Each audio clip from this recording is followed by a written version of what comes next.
आपको सुनाते हैं कि मंत्री रामलाल जाट क्या कुछ कह रहे हैं। जो नवाचार दुनिया में हो रहे हैं, आज कई कंट्री के उदाहरण दिए जाते हैं। इजराइल के वहाँ एग्रीकल्चर पानी नहीं होने के बावजूद, खारा पानी के बावजूद अच्छी उपज का पैसा मिल रहा।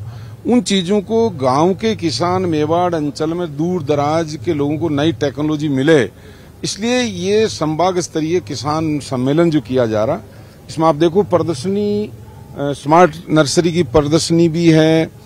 आज जो किसानों को बेनिफिट, पहली बार अलग से बजट, 85 लाख परिवार किसान व काम से जुड़ा हुआ, किसानी काम से, आज उनको पहली बार किसी ने ध्यान दिया तो अलग से बजट पेश किया।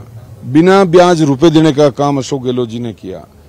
इसके बावजूद तारबंदी जैसे काम, बिजली के कनेक्शन देने जैसे काम, पशुपालनों के लिए गायों का अनुदान देने का काम, लंपी में मरने के बाद उनको पैसा देने का काम, 5 रुपए लीटर अलग से राज्य सरकार की तरफ से अनुदान देने का काम, ये जो तमाम चीजें जो की है किसान की उन्नति के लिए की है। एक तरफ भारतीय जनता पार्टी ने किसानों की कहीं नहीं सुनी, केवल नारा देकर, झूठ बोलो, जोर से बोलो, झट बोलो, ये नारा देकर कुछ पूंजीपतियों के हाथ में किसानों को देने का काम किया। दूसरी तरफ राजस्थान की कांग्रेस समर्थित सरकार, जो राहुल गांधी जी ने पैदल यात्रा निकाली, जो कठिनाइयां किसान, मजदूर, महिला, व्यापारी, तमाम लोगों के साथ आई, उन चीजों को समझकर अशोक गहलोत जी को जब निवेदन किया, उनको मुख्यमंत्री जी ने महंगाई राहत और संभाग स्तर किसान महोत्सव के रूप में लिया।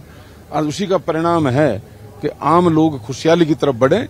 2030 में जो अशोक गहलोत जी का सपना है कि राजस्थान 1 नंबर पे दुनिया में, हिंदुस्तान में आए, तो वो एक नींव की ईंट का काम किया। पहली बार चौमुखी विकास करने का काम राजस्थान की अशोक गहलोत सरकार कर रही, उसी संबंध में ये मेला आयोजित हो रहा है। एक चर्चित इशू अभी प्रदेश में चल रहा है, नए जिलों को लेकर विवाद चल रहा है, कैसे सीमांकन होगा और विवाद का समाधान कैसे निकलेगा? देखो, काम करने में विवाद होते ही हैं। काम नहीं करो तो लोग आरोप लगाते हैं काम नहीं कर रहे हो, और जब काम करो तो विवाद होता है।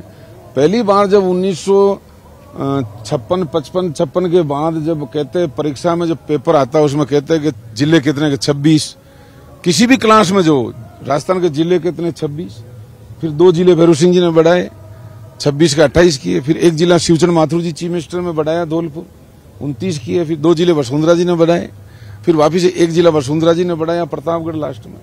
33 जिलों पर आकर गाड़ी रुक गई।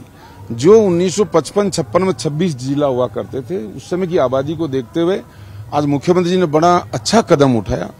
ये आने वाले भविष्य के परिसीमन की एक बहुत बड़ी नींव का पत्थर उन्होंने लगाया। रेवेन्यू इकाइयों का जो लोगों को समस्याएं आ रही, उनका विकेंद्रीकरण करना, चाहे पटवार मंडल बढ़ाना, चाहे ग्राम पंचायतें बढ़ाना, चाहे तहसील, उप तहसील, उपखंड, जिले बढ़ाना, ये पहली बार युद्ध स्तर पर अशोक गहलोत जी ने किया। इसके अच्छे परिणाम होंगे।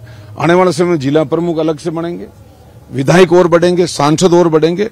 उसकी नींव की ईंट है जिले का, और ये प्रशासनिक इकाइयों का विकेंद्रीकरण करना।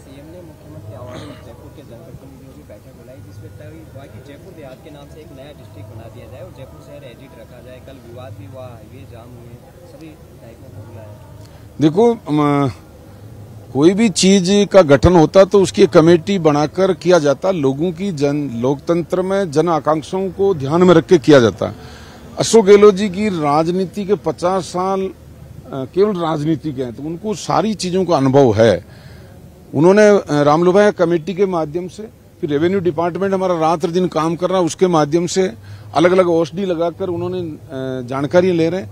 जनप्रतिनिधियों की मीटिंगें बुला के वो जानकारी ले रहे हैं। उनका ड्रीम प्रोजेक्ट है, इसी में कहीं कोई अतिशयोक्ति नहीं, कहीं शंका नहीं है। उन्होंने जब घोषणा की है तो नए जिले बनेंगे, उनको स्वागत करना चाहिए। कहीं सीमाओं परिसीमन का लफड़ा है, वो मिल बैठ कर निपटाया जा सकता है, अभी भी और बाद में भी। अभी भी हम कई तहसीलों को इधर उधर डालते हैं, कई पंचायतों को इधर तहसील से इस तहसील में डालते हैं, कई ग्रामों को एक जिले से दूसरे जिले में डालते हैं। ये अधिकार हमारे पास रहता है, हम इसको दोबारा बैठ के कर लिया जाएगा। लेकिन इन जिलों का गठन होना बहुत जरूरी है। मुख्यमंत्री जी जो कर रहे हैं बिल्कुल सही कर रहे हैं। जो जनप्रतिनिधि को बुला के पूछ के कर रहे हैं, ये और अच्छा काम होगा। जो तमाम उन चीजों को वो वैसे ही पूछ के करते हैं, तो लास्ट सीमा जब आ रही है तो उसमें वो सब लोगों का ध्यान में रखते हुए करेंगे। अब आप लोग का